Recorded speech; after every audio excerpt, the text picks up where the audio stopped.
Hello and welcome to the Fishing Guide Podcast. We are at Lake of the Ozarks. In fact, we are at hashtag 2024 Lake of the Ozarks Fish Camp, and happen to have two fly tyers here. What do you call a gaggle of fly tyers? I got no idea. Bunch of fools. A bunch of guys. So, I mean, you know. We'll start with you. Van, you tell them who you are, and they know it's Thumper Jigs because we can see it's written on your stuff. That's it. You tell them. Yeah, my name is Van Pierceall. My wife and I, Pam, are proprietors of Thumper Jigs. We make jigs basically for crappie fishing. We're starting to make a few for walleye and smallmouth, but basically it's crappie fishing jigs. So they're mostly hand tied. We do make our own jig heads, and we just started venturing into pouring our own plastics this year. Oh, wow. So, Mark, you're next. Well, my name's Mark Hogan. I'm from the big city of Mowequa, Illinois, and I'm the owner of Hoggie Baits. There you go. And I also pour heads and got some of my sons in the mix there that help me out. And my wife does a lot of the packaging for us, and I also paint crankbaits and for walleye and crappie, and keeps me busy. There you go. So let's break it down into fly tying. We'll start with you, Van. When it comes to fly tying, what do you actually think is the hardest part about learning how to tie your own flies? I think one of the things is not every idea you have is brilliant. I mean, certainly in my case. That sounds like in life. Certainly, certainly in my case it ain't. So I would say, because sometimes what you got pictured in your mind ain't what winds up on the jig. Mm-hmm. So I guess, the main thing to young guys that are trying to, or anybody starting, whether it's a woman or a young guy or an old guy like me, is just don't get discouraged, I mean, believe me, guys, it's better than sitting in front of the TV. Mm-hmm. That's the whole thing, It keeps my hands busy, keeps me busy. I really enjoy it. And so I would say the best thing is, just keep trying. It's like anything, it's an investment. You're going to invest in colors. In my shop, there's 3,000 different bags of colors. Wow. Probably 7 colors of chartreuse, 5 or 6 colors of blue, 2 or 3 different shades of whites. So it's just, and you can tie something up and look at it. Well, if I use that softer blue, that cobalt blue, man, that'd really pop. So those are the things you got to look for, and just tie it and look at it and pay attention as you go. Because as you start adding color to it, it may not look like what you envisioned in your mind. So the main thing is just stay with it, take your time, step away from it if you have to. Just don't get irritated and aggravated. And be careful, because heating jigs up, me and Hoggie was talking about heating jigs up earlier, and it can get, pouring jigs and heating jigs up can get pretty serious. Because that I heat my jigs up to about 880 degrees before I powder coat them. Right. And then they pour, I don't know whatever lead melts at, 700-800 degrees. So you got that, and you got, so you got to be extremely careful with that. So, all right.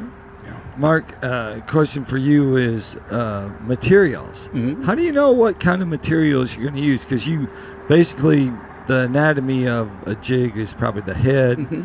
the body, and the tail, mm-hmm. right? So how do you know what you're going to use? Well, when I first started, I kind of did a little bit of everything. I threw in feathers and bucktail, and when I was learning, I was just kind of tying everything.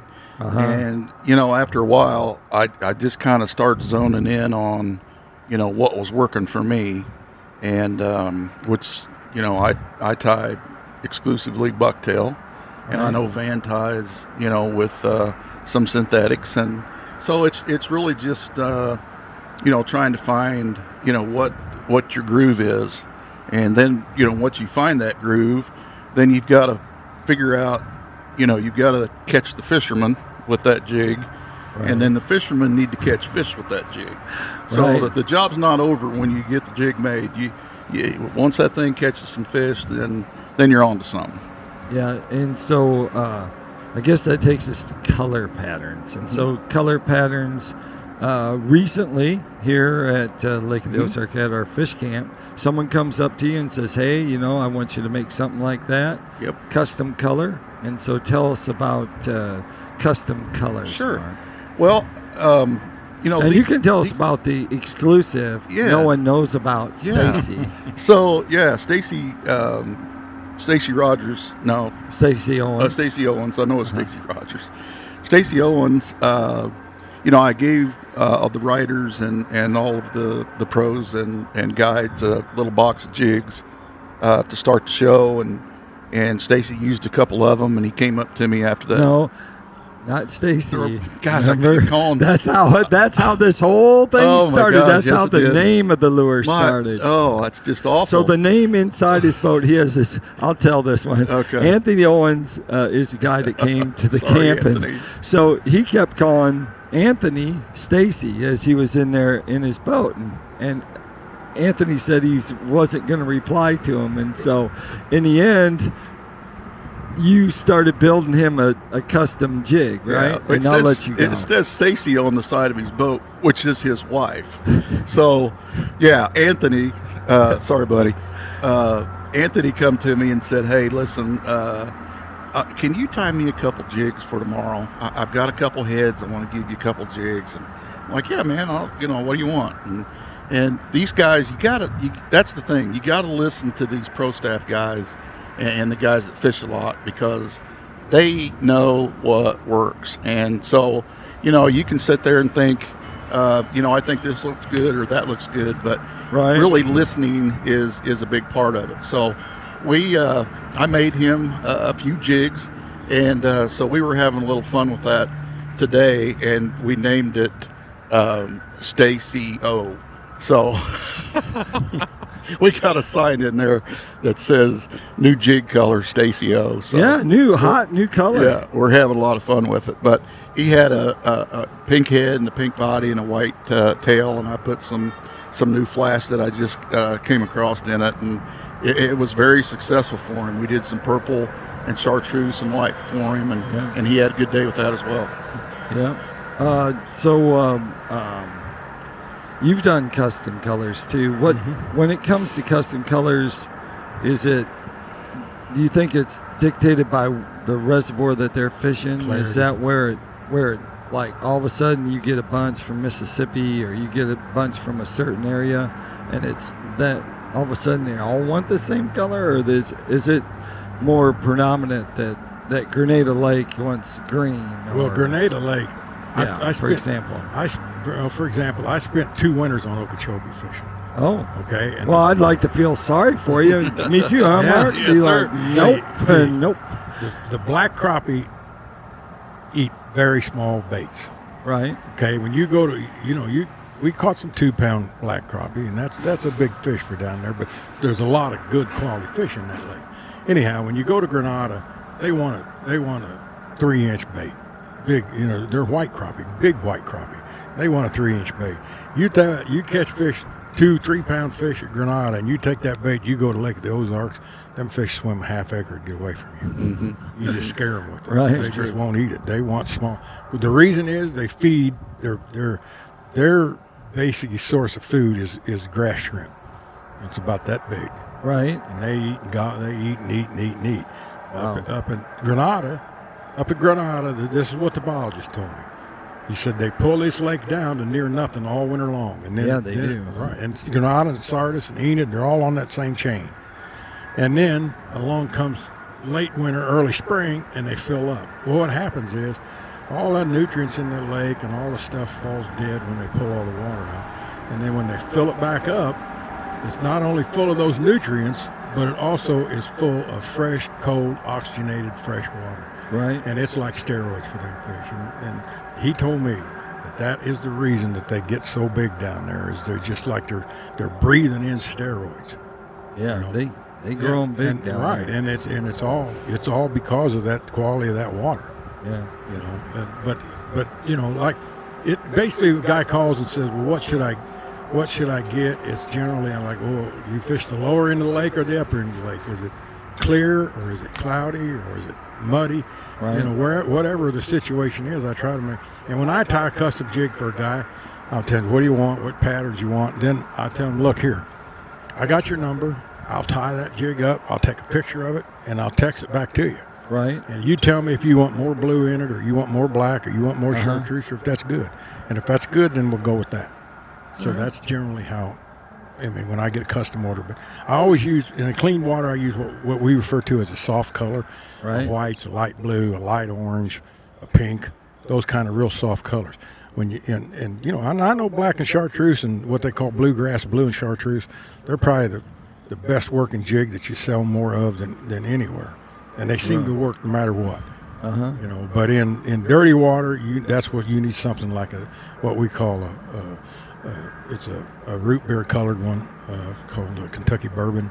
Right. Get some bourbon and orange. You know, those are the kind of colors you want in dirtier water. You know, and in cleaner water, you want them fish. Them fish can see much better in clean water. So they can run up on your jig and look, and you'll see it on live scope. You'll see them watch that. It's been happening all week. Right. You'll see them watch that jig, and then you know, when it's clean water and you're just dropping that jig down, soaking it, that fish can swim up on it this side. Like, you know, I don't know if I want that or not. And then if you don't want it, he just swims off and you're out. Yeah. You know, before live scope you never saw that, but that's what's happening. So. All right. Well, let's talk about jig heads. So. Okay. Mark, you tell us where you get your jig heads, and we'll let you tell us where you get your jig heads. So I have a mold that is it a we spin purchased. cast? It's a fat guy's mold, and Explain. so fat Is that guys. the name of the Fat company? Guys is a company Okay. that sells All right. different molds for different products. And Plastics, where's he sleds. located at? Kentucky? No. No. They're either Maryland or Pennsylvania. Pennsylvania is what I was thinking. Okay. But I could be wrong. But Oh, anyway, I think it's Pennsylvania.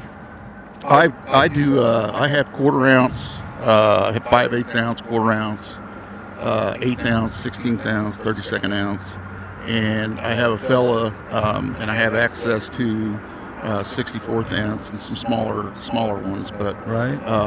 yeah, me and my sons sometimes we just have what I call a jig party, and they come over and we pour jig heads and then I'll powder coat them and then send them to my son, and he puts eyes and clear coats on them after they get baked, and so it's a pretty good mix for us. Yeah. How about you? Where do you get your heads? Some of mine, the vast majority of them, has been from Cast Industries in Springfield, Illinois. Right. I own 3 spin molds Right. for them, and actually I just send them 1,000 hooks, and they send me back 1,000 jigs with a bill. Right. So that's how that works. But yeah, and then some of the shad heads I'm doing myself, and because we're doing these, we've started these. They're a dwarf jig or a micro jig, if you will. We started doing them, and since we started 2 or 3 years ago, we're on 9,000 of them. Wow. So I mean, they've had, the amount of success has been unreal for that. And then I just got with Hoggie, and he's gonna take 1,000 hooks home with him, and they're gonna pour 1,000 quarter-ounce jigs for me.